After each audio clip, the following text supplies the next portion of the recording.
तर बघा, आज आहे वटपौर्णिमा. आज संध्याकाळी आपल्याला एक दिवा लावायचा आहे. पिंपळाच्या झाडाखाली शुद्ध गाईच्या तुपाचा एक दिवा लावायचा आहे आणि तो दिवा तुम्हाला संध्याकाळी म्हणजे दिवे लागणीच्या वेळी आपल्याला हा दिवा लावायचा आहे. तुम्ही पंती घ्या किंवा मग कणकेचा दिवा बनवून घेऊन जाऊ शकतात. त्यात तुम्हाला शुद्ध गाईचं तूप टाकायचं आहे आणि हा दिवा तुम्हाला पिंपळाच्या झाडाखाली लावायचा आहे आणि तिथेच बसून तुम्हाला विष्णू सहस्रनामाचं पठण करायचं आहे.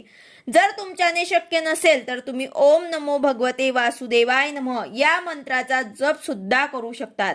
तुम्ही 108 वेळा म्हणा किंवा मग शक्य तेवढं 5 ते 10 मिनिटं म्हणा, पण तिथेच पिंपळाच्या झाडाखाली बसून तुम्हाला म्हणायचं आहे.